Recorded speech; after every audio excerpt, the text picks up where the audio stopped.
அக்கா தான். என்ன எப்படி வேணாலும் பேசிட்டு போட்டோம், என்ன வேணாலும் பண்ணிட்டு போட்டோம். ஆனால் தயவு செஞ்சு விட்டுருங்க. ஏமா உங்க அக்கா நல்லா இப்ப உள்ள இருக்க நாங்களாம் என்ன லூசாமா?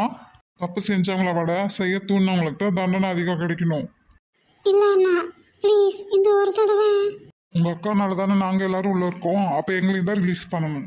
கேட்டையா? அதுக்கு தான் வந்த வேலை என்னமோ அதை பார்த்துட்டு போமா.